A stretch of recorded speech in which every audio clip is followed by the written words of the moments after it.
The results came through a day early. We're still trying to find out exactly why that was. So no doubt questions to executives on the call later today, I think 2 a.m. UK time. Talk us through what we heard, what we saw, the key numbers from these results.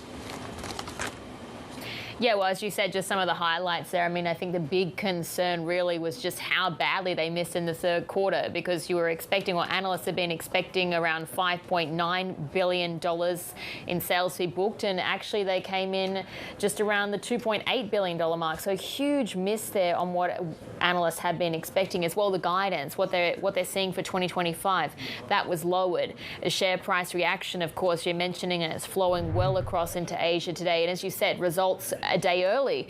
Something else that really surprised the market here, the company saying that it was a technical error, or prematurely because of a technical error. So certainly a lot for investors to consider here, and it really just does point to that sort of two-speed recovery that we're seeing in the chip space more generally, because on the one hand, you've got still all of that excitement around AI chips that's persisting and that strong outlook we're seeing, but at the same time, you've got the more legacy chips that are used for things like consumer electronics and automotives, and that is still really finding its way out of the industry slump.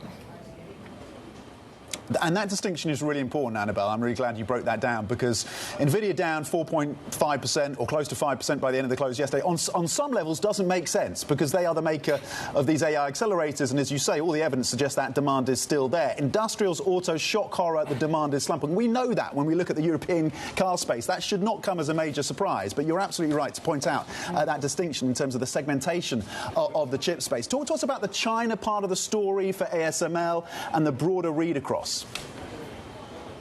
Well, this is also something that really feeds into the concern around the stock. And I think something that is not perhaps being heavily pointed out is just how much stockpiling we saw of ASML's equipment ahead of the restrictions taking effect, because there's lots of different geopolitical tensions that are facing ASML in particular. This is a company, as you mentioned before, it produces EUV machines.